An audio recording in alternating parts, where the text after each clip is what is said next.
welcome to another episode of the Korea Podcast. It's the 133rd episode of the Korea Podcast. I'm your host Jack, located here in Ulsan, South Korea, the very southern tip of the, or southeastern tip of the South Korean peninsula. Coming to you live on YouTube on the 4th of October. Welcome to another month, fantastic month of October, starting the Halloween month.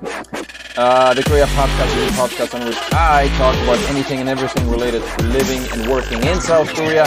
In the past, I've been doing a lot of interviews with people, with expats working here in South Korea.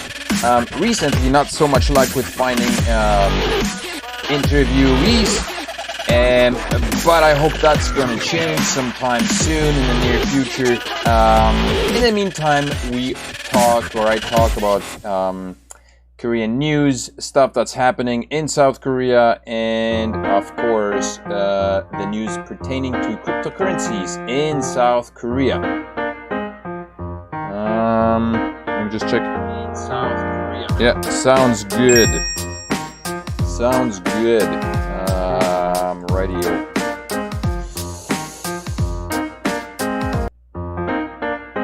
Sounds good. Okay. I see somebody's in the chat here. Fantastic. Nice to see. Spris. Hi. What's up, Spris? Nice to see you. On tonight's podcast, I'll be talking about, air cars, hydro trains, and of course crypto. And of course, a lot of other stuff. There's so much stuff happening. There's a lot of news, and I'll try to cover some of it, most of it.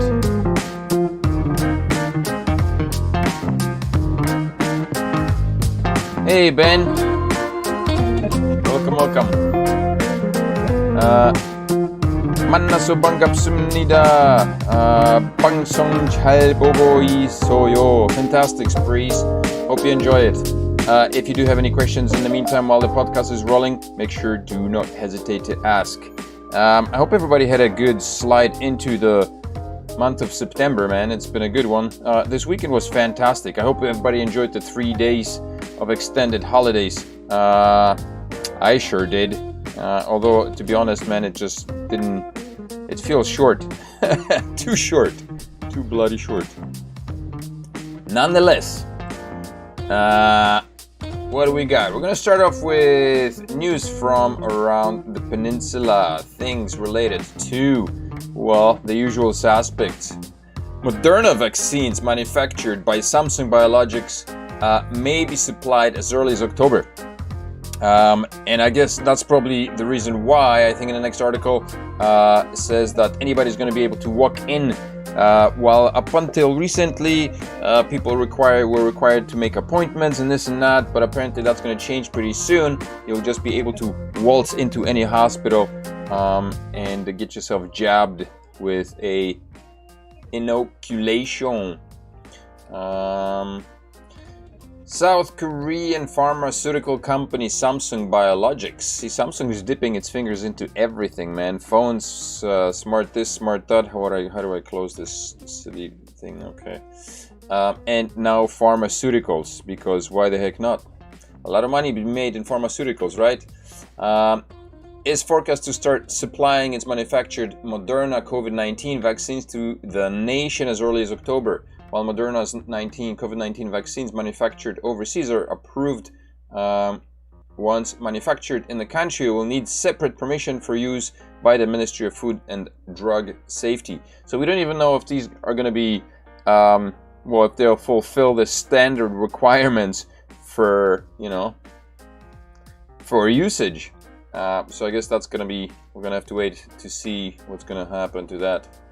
COVID jabs to be available without booking. So, as I was saying, starting from mid-October, those over 18 will be able to get vaccinated without making advanced bookings. So you'll just be able to walk into, I guess, I don't know if any, but I assume most hospitals that carried vaccines, and you'll be able to get yourself inoculated.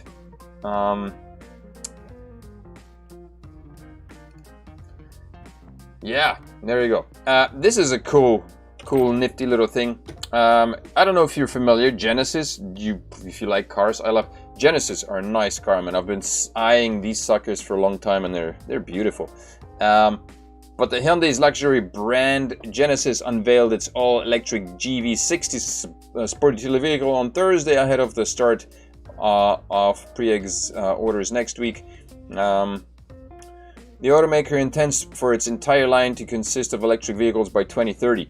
The cars, this particular one, ranges from 59.9 million won, which is weird. Well, actually makes sense in a second, I'll explain, to 69.8 million won. And I guess why 69.9? I guess it's something, you know, the second or whatever higher up variety is probably going to be somewhere within the vicinity of like 65 million won or something. And apparently those who purchase models costing more than 60 million won, no, that's not it, 60 million won will be given a subsidy of more than 10 million won.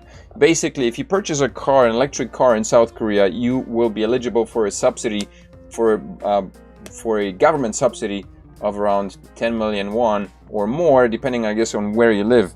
I remember looking into that a few years back, and the talk of the town, basically there were two subsidies. One was issued by the federal government, and then the other one was issued by the provincial government, which added up, I think in certain areas like Busan, I think had a pretty good subsidy system. It came up to about 20, anywhere between 20 25 million won.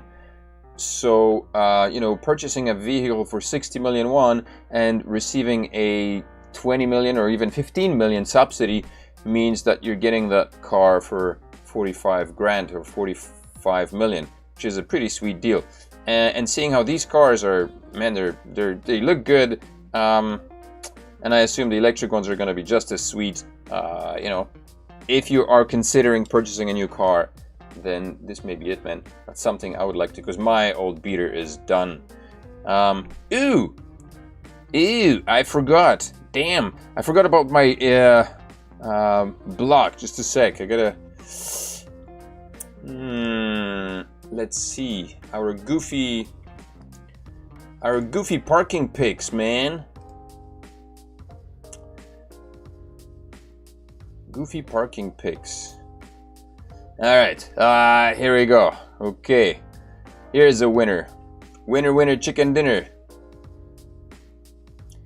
Parking of the week. Here's a picture of a beautiful parking job right on the sidewalk. This is not very unusual in Korea. That's pretty common, really, right? Having cars parked like that in an a-hole kind of way. Not the coolest way to do it. Here's another one, a brilliant one. People parked like right on the sidewalk.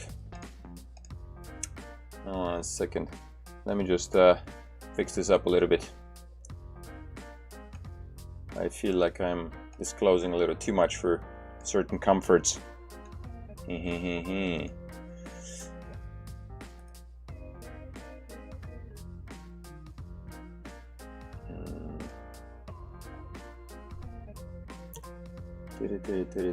Oh yeah, okay. Let's see here.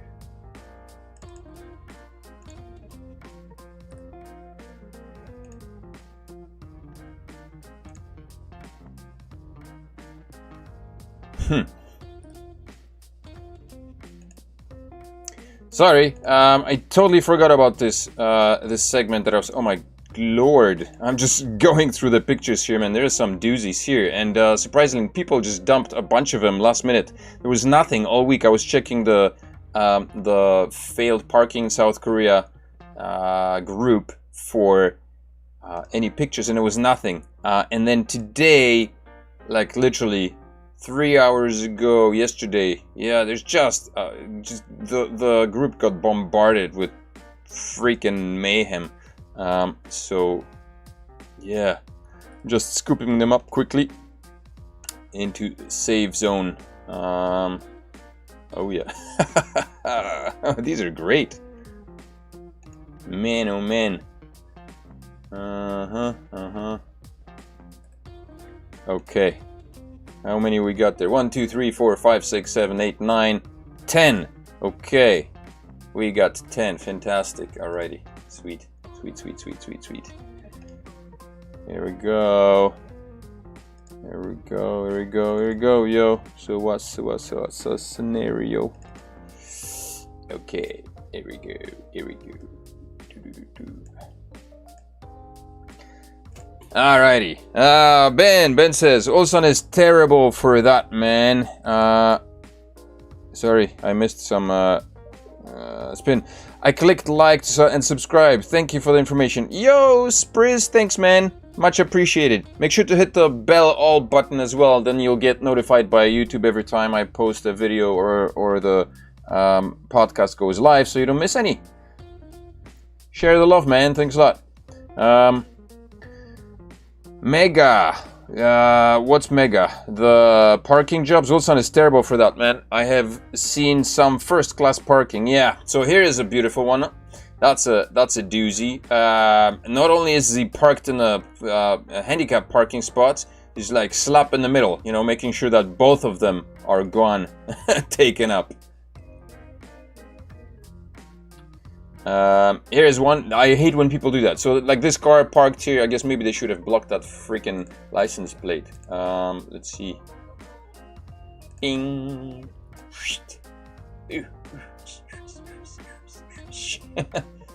That wasn't blocked out. Okay, there we go. Yeah. Let ink dry. Thank you. Let the ink dry. Yeah, people just like park on a corner like this. Not even this car right here, but like this one here parks on a corner. That means when you turn, you have to stick your nose way out, basically blocking the entire road so that oncoming traffic has to stop and back up, and it's just horrible. I don't know how people figure that's okay to do, man. This one here is, well, I don't know. That's just... It's a freaking Lambo, so you know they get to park wherever the heck they want. It's a Lambo. This guy, construction area, excused. You know, I guess we would have to look at the entire situation here. Like, where is it? How is the traffic area here? This looks like, I don't know, some kind of park or something. So this construction area may not be that heavily trafficked, but nonetheless, man, nonetheless. It's kind of goofy how this turned out, yeah? Why am I losing these clicky buttons? Damn it. Okay, check next one. Dung dung. Oh yeah, right here. Okay, fantastic job as well. Yeah. So well, at least he didn't park in the middle of, you know, in one of the handicap parking spots, because that would have been an a-hole move. This guy here, I have no idea where that is, but that's awesome. This is like a parking, a walking or a bike lane, and this dingus drives right into it. Brilliant. I guess they were really keen on getting that hike cut in half. This is a sight that's commonly seen in South Korea, cars parking like right in the middle of the sidewalk. Most likely the owner or some very privileged person thinking that they can park anywhere. And what's shocking is that cops don't really do much about this. I mean, if they did, then we wouldn't be seeing this, but this is a very common sight. So, you know, authorities don't do anything, then I guess the rest of the population thinks it's all right. This is another one of those situations as well. I guess the guy pulled up on a sidewalk here. Brilliant stuff. This guy, look at that. It looks like a busy, heavy traffic road, and of course, this is a, you know, it's like the Korean Lambo Genesis, and he's in the middle of a busy intersection, just crashed in, man. What a doozy. This one, brilliant. I don't know, brilliant stroke of brilliance here. 1, 2, 3 parking spots. Fantastic stuff, man. Fantastic stuff. Great. Thanks a lot. These were brilliant. Really appreciate it. Thank you to all those who submitted those. I got to figure out a way of dropping some rewards in the way towards the people who submit these, man. So that's going to be coming up. So if you're interested in finding out more, head over to failed parking in Korea on YouTube, and you can check out all these beautiful parking jobs up there, over there on the group.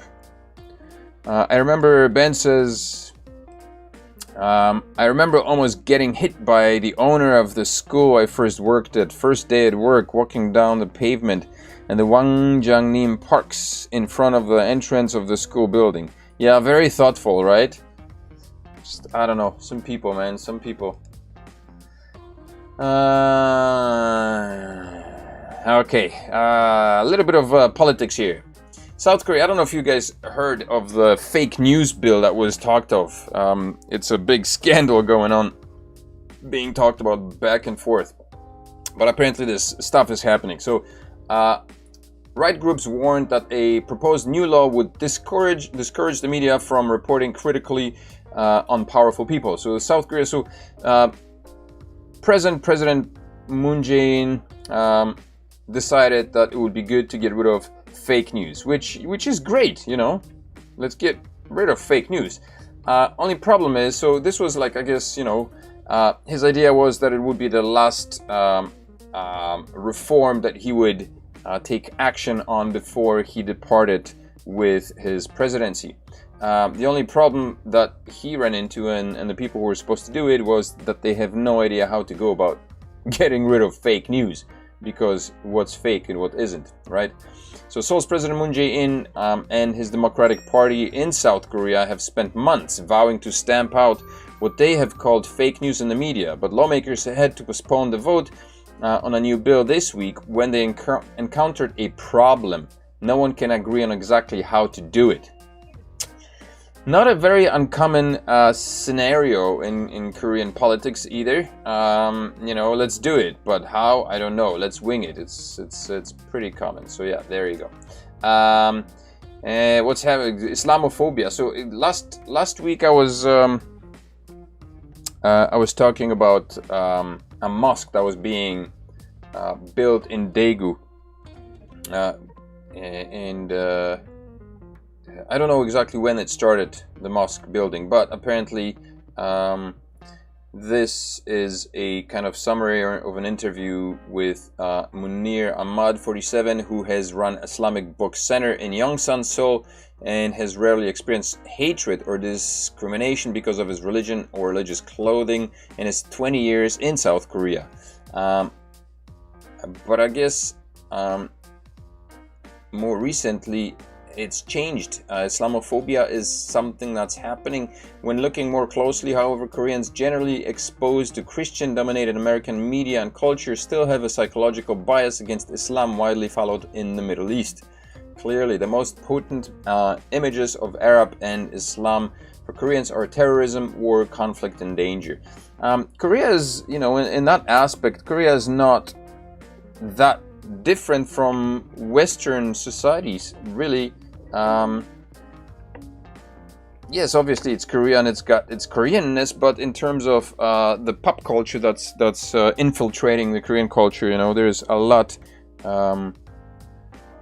There are a lot of similarities, and so, you know, teenagers and everybody else likes to watch hit films and Hollywood films, and Western media has free access here, and so whatever's reported in the Western media will get here as well, you know. So yeah, so that's what's new. Islamophobia is a growing thing in South Korea. Booster shots. So for those who are fully inoculated, have received the entire vaccines, both of the vaccines for the COVID thingy-majiggy. Now we're talking about booster shots. So you thought you were done with the 2 shots that you received.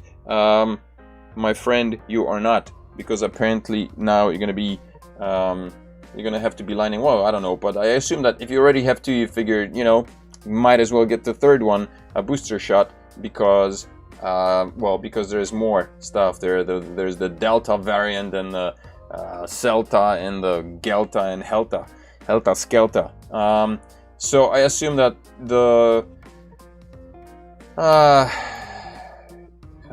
The vaccines that have been issued so far will not be the last ones, and this booster shot will also not be the last one, and there'll be continuous booster shots that will be probably required or encouraged over the next, who knows how many years, over the next foreseeable future, because it's a multi-million dollar money game that we're playing here, and pharmaceutical companies know very well what's happening.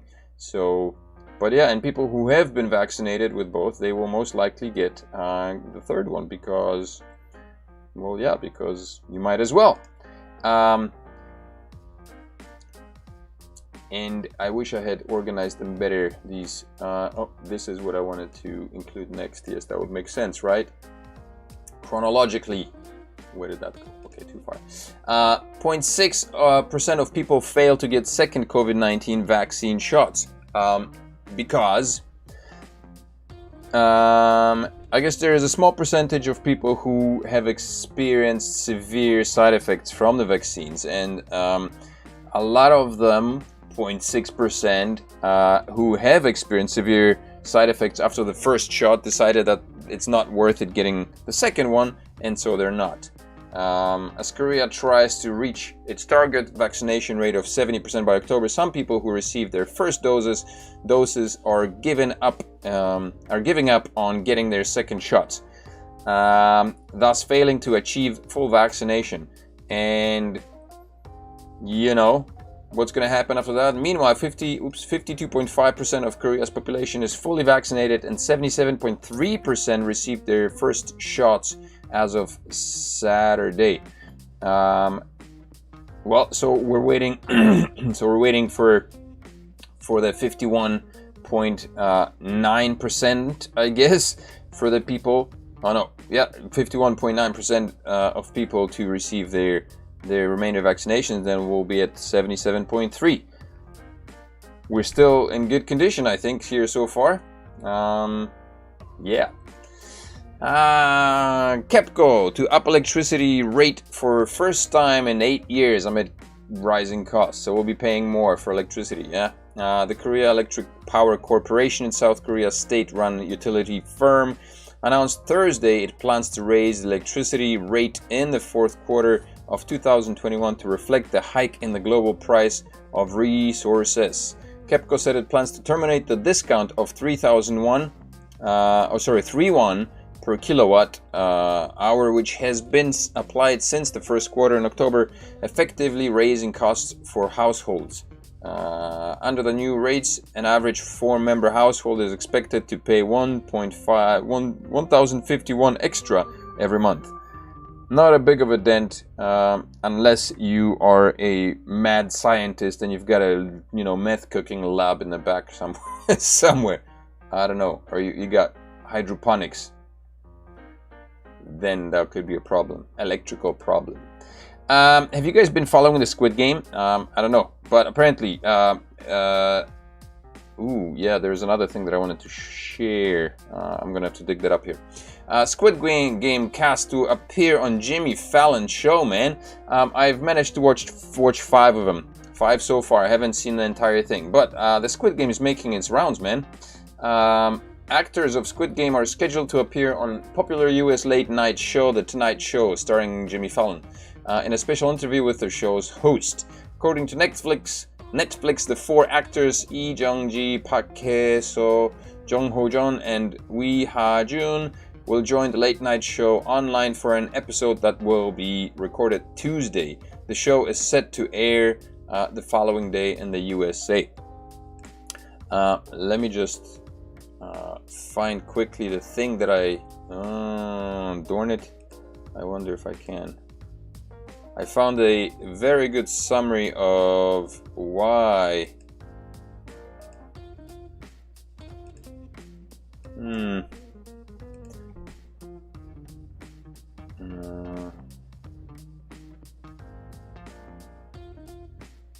of why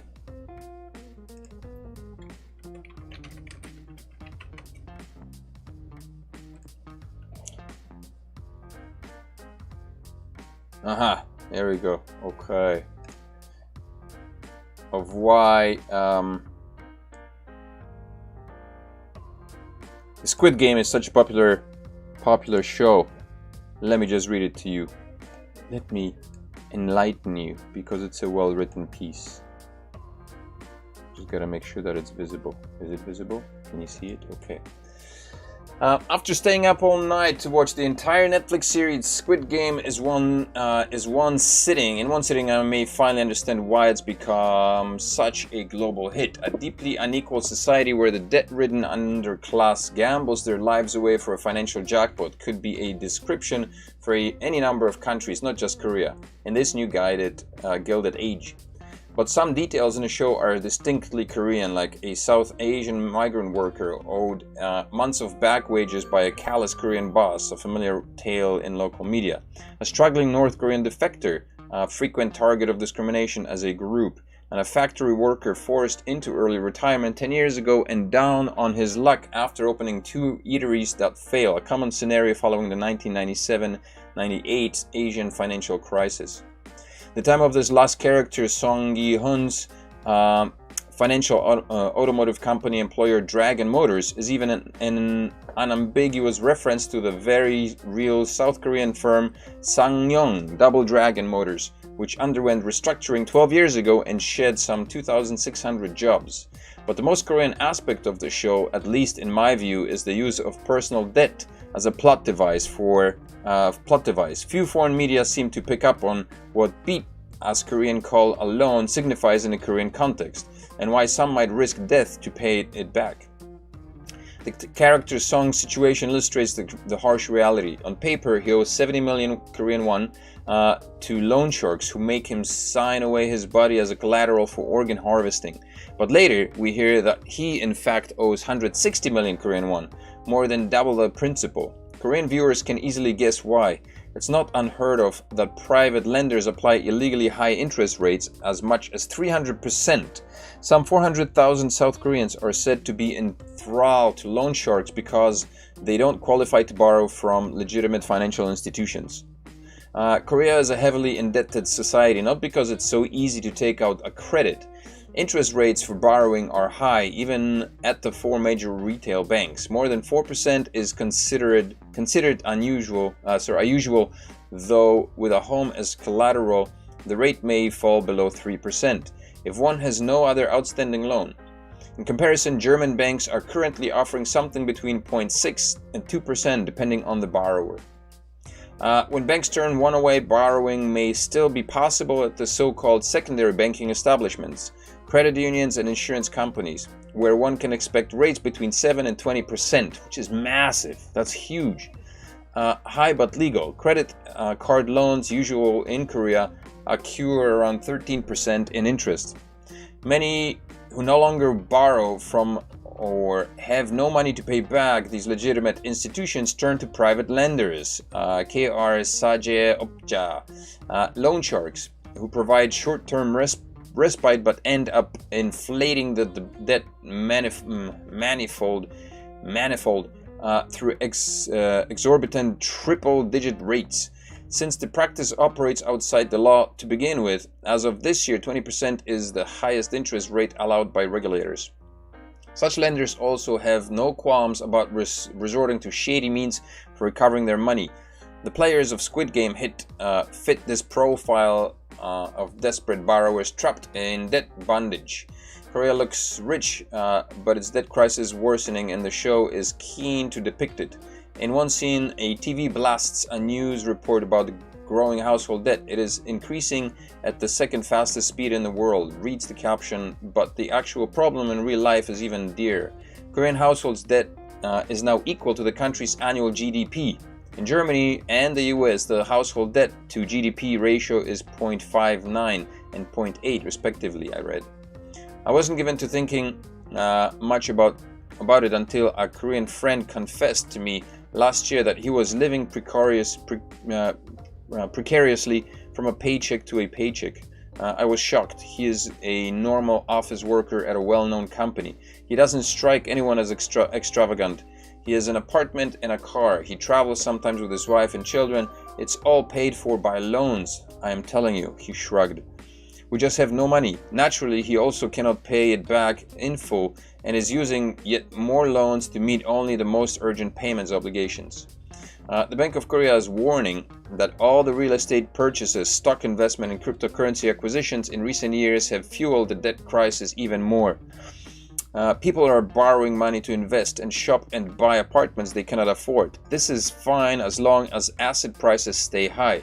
But if the prices fall, as it's expected when the benchmark interest keeps rising and borrowers default on payment installments, Korea may become a squid nation full of debtors. A real Squid Game may not be so far-fetched at that point. A very interesting summary, and so I wanted to share it here. So there you go. This is on the Expat, Every Expat in Korea group, posted by the Dominic Pua, the admin of that particular group. Wanted to share it because it was a good one. Thank you. Moving on.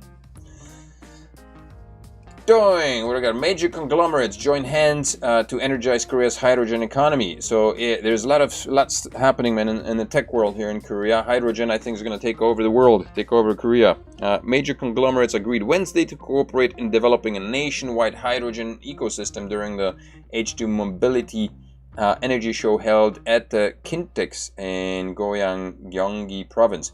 You know what? I think the whole a stalemate during COVID, man, allowed companies to do some work, man. They didn't have to worry to keep up with demand. Everything slowed down while these guys were able to develop and work in peace. So I think that's what's happening. Hangul in the age of AI survival of the fittest. So apparently this guy wrote a book. Million-selling author Ji In-hwa's latest science fiction thriller, 2061, published by Story Friends, is a futuristic piece featuring the nationalistic theme of Hangul supremacy. This book basically, I just read a little bit, basically says something, you know, when people merge with cyborgs and computers and AI and kind of become into okay. Humans and highly sophisticated humanoid robots coexist in a society powered by fully developed artificial intelligence 4 decades from now. Some humans and robots marry each other and give birth to hybrid half-human, half-robot children. In this fictional future, self-conscious, self-aware robots are able to express themselves fully. Speaking robots create a new problem in linguistics. Each talking robot has their own vocal transmitting apparatus, which is very different from that of humans, making the vast majority of existing scripts, including the English alphabet, useless, as the scripts fail to represent some sounds. The Korean alphabet, Hangul, emerges as the most effective writing system due to its versatile functions as a tool for the highly phonetic language. I agree with the fact that, yeah, man, Paul is here. What's up, Paul? We are live. Yeah, cyborgs, man. Half humanoids that decide that Korean Hangul is the best language to use. Which, you know, in all fairness, Hangul is pretty easy to learn as an alphabet, and it's very easy to read because it is phonetically based. Whereas English does have that, you know, whole thing of same letter having different sounds depending on their positioning in words and, you know, in sentences. Hangul is great, Paul says. Yeah, it is. And so apparently this book by Ji In-hwa also agrees with that. So interesting read, I think. I haven't read a lot of... hopefully it's translated. If it's translated into English, I'd be very, very keen on reading it, just out of curiosity, because I'm not very familiar with Korean fiction of any kind, and if it's sci-fi or fantasy, man, I'm all in on that. So here we go. Korea to invest 42.4 billion won in hydrogen tram tech, man. So that's like, for the layman, this is, I guess if you round it up, it's about $40 million. Yeah, that's plus or minus million or couple. South Korea said Thursday it plans to invest 42.4 billion won, 35. I was slightly off. Okay, million through 2023 to develop core technologies for hydrogen-powered trams. The budget will also be spent to avoid waste to modified hydrogen fuel cells used by Hyundai Motors, Nexo SUVs, and use them in trams according to the Ministry of Trade and Industry and Energy. Hydrogen trams, which run on fuel cells, are considered to be more price competitive over conventional public transportation, such as subways, as they do not need massive power infrastructure. Not to mention the fact that since KEPCO is increasing its prices for electricity, hydrogen trams, okay, that we got that. The global market for hydrogen-powered trams is expected to reach 18 trillion won by 2050. Well, that would provide, that would put Hyundai on the world stage of market necessities. I guess the ministry said it plans to develop hydrogen fuels cells with a capacity of 380 kilowatts, whose performance is equal to around 4 units of Nexo SUVs. Nice. Yeah. Expect air taxis in Seoul skies from 2025. I think I've read some articles somewhere before that. Wait. Stop. Let me get rid of these tunes, man. Ooh, no, wrong clicker. Wait. Okay, here we go. Announcements have been made early this week in the tech industry. One of them is Seoul's Land Ministry's announcement to adopt air taxis in Seoul skies from 2025 at the earliest date. Now, the other is Amazon's intro of household robot Astro, which will be more than just Alexa on wheels. To talk us through these latest tech developments, we have Hyun-Chul Shim, director of the KAIST Future Mobility Research Institute. Professor Shim, thank you so much for joining us. Put this thing into the practice.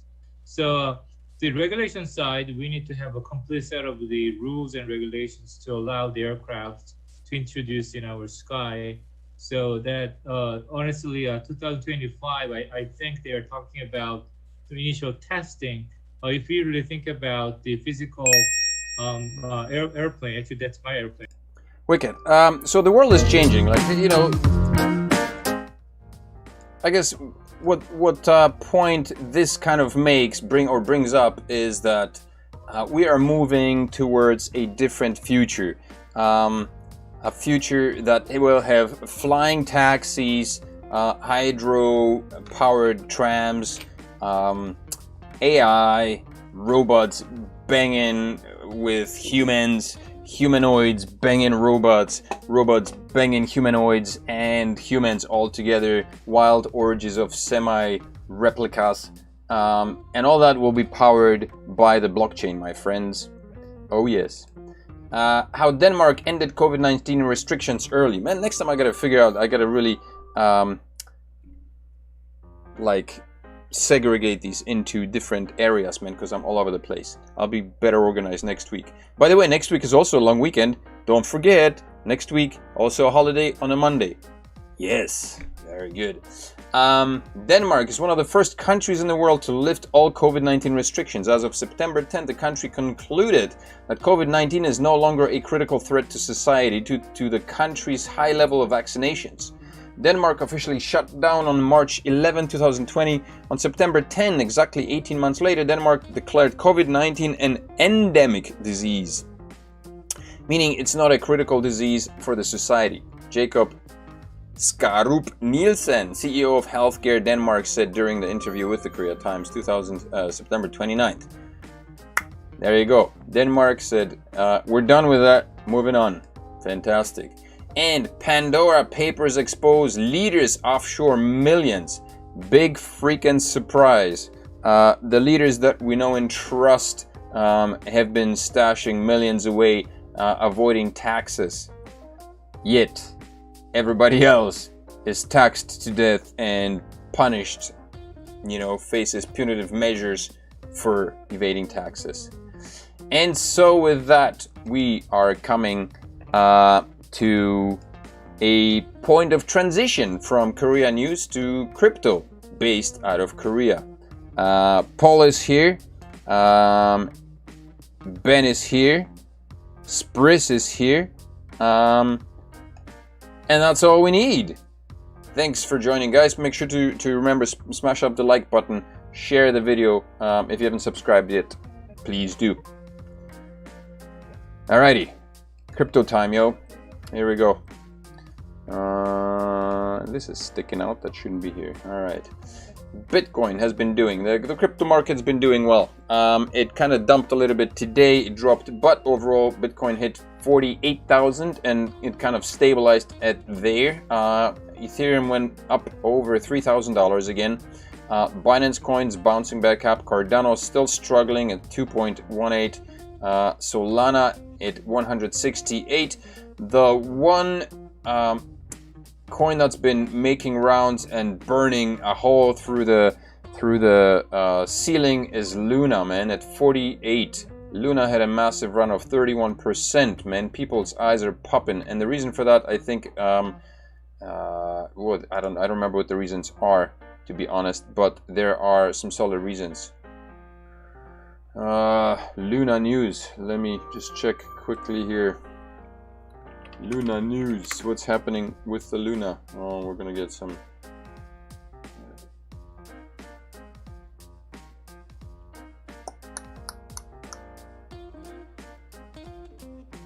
Terra Luna.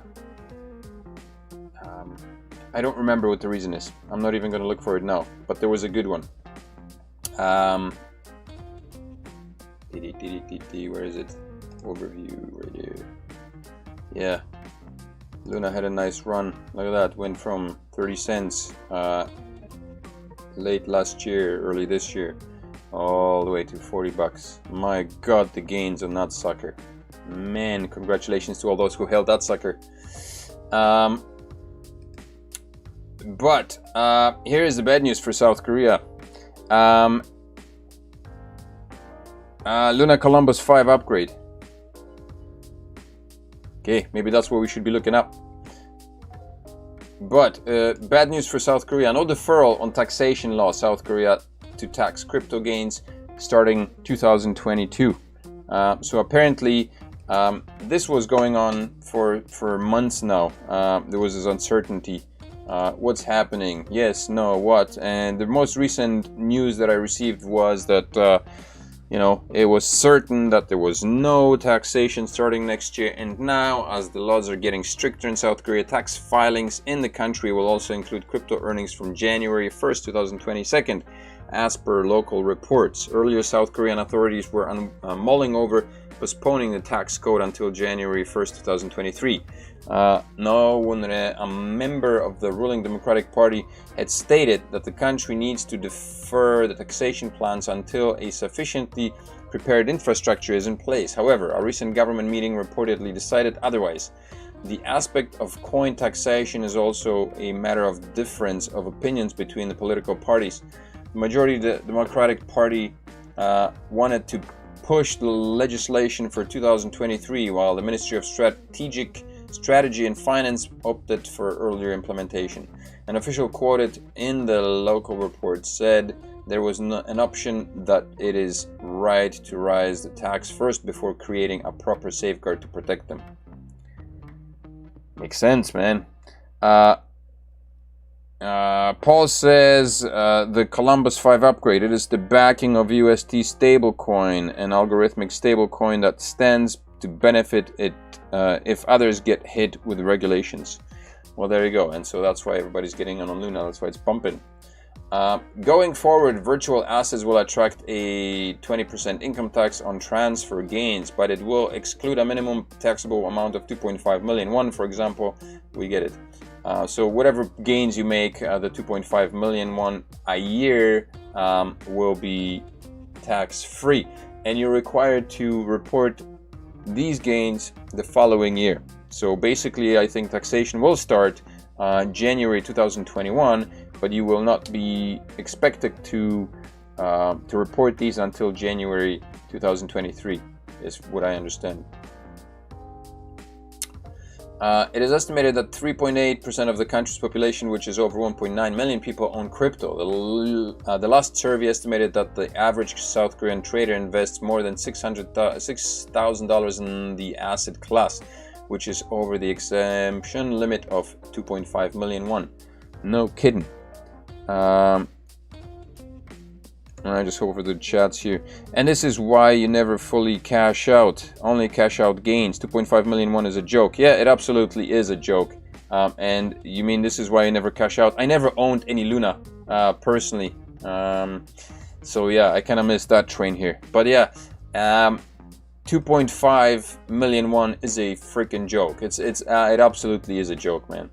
And I don't know if that speaks of the unpreparedness, or I don't know, maybe they're just taking a piss, you know.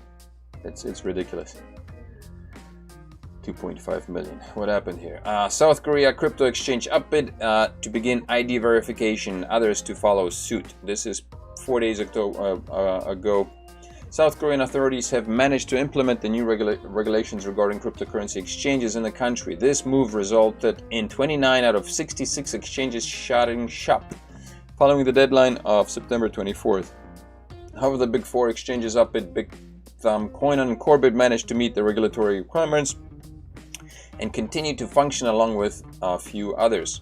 As the norms were changing, Upbit announced that it would require traders transacting above 1 million won to go through an identity verification process from October 1st. Users can avoid this verification process if they go through the Know Your Customer KYC process, under which they will be required to provide a photo of their ID card on the Upbit app. For transactions under 1 million won, verification will start from 8th of October to prevent traffic overload. I think KYC has been in place. I think most exchanges do KYC anyway in order to register, or if they don't, it's the same idea. Like you can put money into it, but if you want to withdraw it, you need to do your KYC. So you'd be stuck, having your funds sitting in a crypto exchange and not be able to withdraw it without a KYC process haven't been met. Right. Forecast reports. Meanwhile, where was it here? I highlighted a bit something. What was it? China Korea discusses virtual asset law. Meanwhile, science. Over in Korea, the National Assembly has approved a ban on exchange employees trading crypto on their own platform. So, employees of cryptocurrency exchanges cannot trade crypto on the exchanges with which they work. This does not, however, ban them from trading on other cryptocurrency exchanges, which is still good, I guess. The ban, which aims to prevent any risk of price manipulation, is included in the revised crypto regulations that are part of the existing financial law, and hot on the heels of the recent crypto exchange regulations that essentially redefine the industry, who can do business, who can't. The ruling Democratic Party of Korea says it will start examining an independent law for crypto, namely the Virtual Asset Business Rights Act. So here, like they're absolutely not ready. They're just saying, this thing that you're doing, that you're making money and we're not getting a cut of it, we're going to tax it, and then we'll figure out what the laws around it should be. The Financial Service Commission revealed that the revised regulations were approved at a national policy meeting on Tuesday. They included a ban on crypto exchanges trading tokens developed by the operator or an affiliate, and stopping exchange employees from trading crypto on their own platforms. I think that's good, because we'd be looking at a lot of pump and dump scenarios, which are just unhealthy, man, and I'm sure there's plenty of them in South Korea. Actually, I know that there are.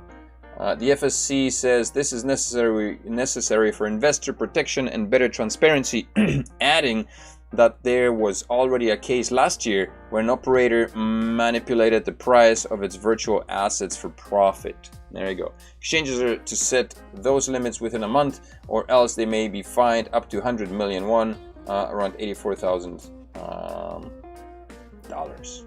There you go. Kablemo. And This I just thought this was funny. Virgil Griffith pleads guilty to conspiracy in North Korea sanctions case. I'm not sure if you heard of that. The charge against Griffith, a former Ethereum developer, surrounds a trip to Pyongyang in 2019, where he gave a presentation on blockchain technology at a conference. Virgil Griffith, a prominent Ethereum developer, pleaded guilty to a conspiracy charge at the beginning of the landmark trial in the Southern District of New York on Monday. Griffith is cryptocurrency at a conference in Pyongyang. He was trying to promote cryptocurrencies, and of course he's like, I don't know, he's blamed for, you know, trying to enable North Korea to launder money through the Ethereum blockchain. Dang, but I think he's getting a nice, he's facing a nice prison term for that. Was Vitalik. I don't think that Virgil did give DRPK any kind of real help in doing anything bad. He delivered a presentation based on publicly available info about open source software. There was no weird hackery advanced tutoring. In any case, I think he's in hot soup.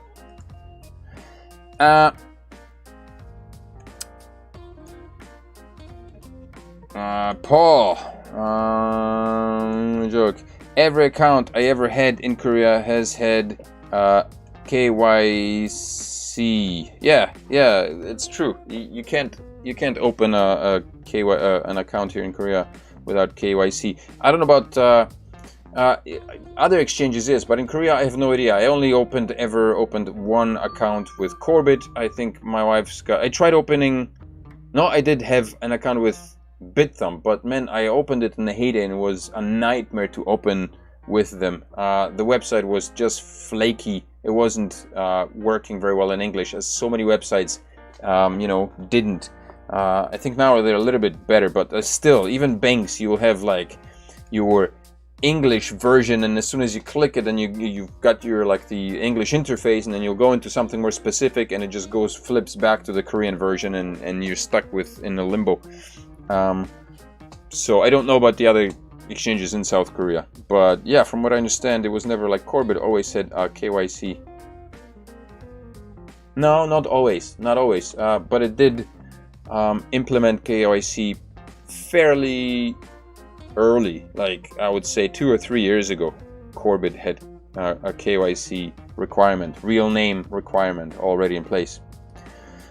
They need to pass a ban on legislators who know nothing about crypto passing ignorant laws. Absolutely, man.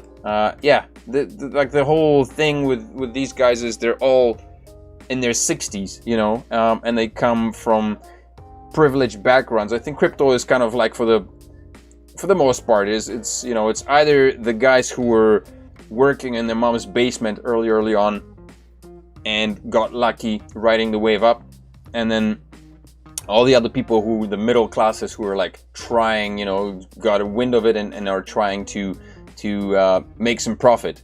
The wealthy class, the politicians who are very comfortable, are probably the groups that don't favor crypto so much, and also the ones that don't know anything about it, right? But those are also the people who are the lawmakers of the country, and that's what we've got. I imagine all these Chinese money launderers are the same ones driving the real estate prices up in Seoul. Yeah, and anywhere else in the world, Australia and Canada as well. Yeah. All right. So last week I was talking about what was it? Splinterlands. So I promised I would show you guys how I claim my airdrops, and unfortunately I forgot about that, and I claimed them today because I'm a schmuck. I forgot about it. And apparently there's a Splinterland maintenance coming up soon. So, but just to let you know, so I had like 60 cents. I put in right now. I put in maybe $140, I think, and got myself some dark energy crystals, which bumped up my overall score. My power energy score to 12,572. 120. That's my collection power, based on the number of cards that I presently possess. And every day I get a drop of 1.2 7 SPS, which I claim right away and I stake right away, and so the APR rate keeps dropping. It's 76% right now, but this is right here, 0.018 SPS is ready to be claimed, and that's the interest on the staking. So that's what's happening. So my value right now is approximately $8, which means that, you know, I almost made back the amount that I spent on the initial $10 that I needed to purchase the spell book to get you started. And in the meantime, I also managed to scoop up some extra cards for completing the daily quests, and the combined, I think, value of these cards is somewhere in the vicinity of $4 by now. Let's see. This is 8 cents. No, that's not what I wanted. How do I go back? Where is it? Man, the window is smaller, so it's hard to like. This one, oh yeah, this one is $1.50, $1.56 for this card. So I think like the combined value of the cards is maybe $3 or $4, something like that. Anyway, I think if I was to sell and close it all up, I'd have the $10 back, and I could pay back my friend who sent me the $10 over, sent over the $10 for me to get started. But so basically, if you invested, right now, if I invested $1,000, I'd probably be making in airdrops alone. Well, for $100 I'm making, what is it, almost 50 cents, so times 10, 5 times 10, 50, around $5 maybe. I'd be making $5 a day. Would that be right? Not a bad investment. Maybe I should. But yeah, so that's what's happening on the front of the Splinterlands. If you're interested in starting your thing, I think there's a new quest loading. What is it? Let's see. What's the quest? Win 5 ranked battles with the live splinter. Alright. Want to see a battle? Let me show you a battle. It's pretty cool. It's pretty easy. I suck at it, man. I can never. This is your rating. This is my rating, by the way. 319, yeah? You go to the battle thingy. I gotta use the live splinter. Your mana cap is at 28.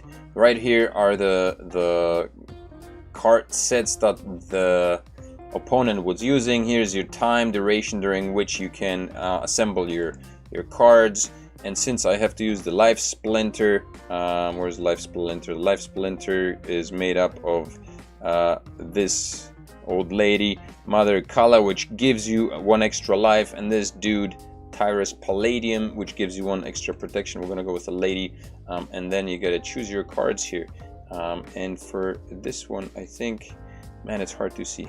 Maybe not a good idea for me to have started this game. Shoot. Okay, let's see. I'm gonna make this a little wider. This dude, and this cat, and we'll get this old lady because she gives us life. Oh, actually, you know what? We're gonna, yeah, okay, we'll get this guy. We'll switch him over to here. He gives us life, and we'll add this fella as well. And oh no, because we got a 5, so we need a 5er. We need a 5. This guy here. Okay, here we go. This is our battle. Let's see how this goes. Down for maintenance. Fantastic. Brilliant. I wonder who's gonna get the points. Okay, moving on. That's it. I think that was the last one. Next one. Is there anything else I wanted to show you? No, that's it, I think. In the next episode of the Korea podcast, I'm going to show you a little bit more on the HIVE infrastructure or HIVE system and how that all works. Paul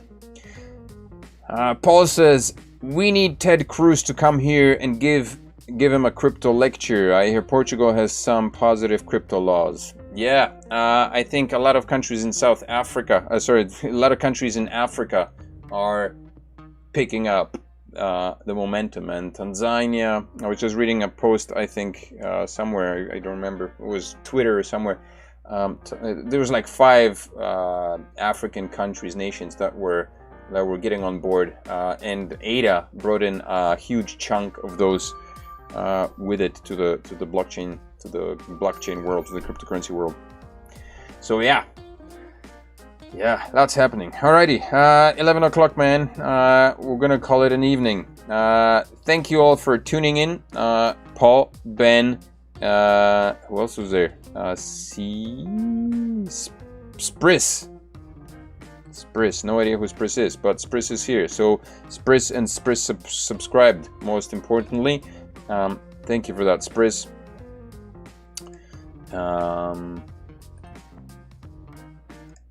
Where's the outro music, yo?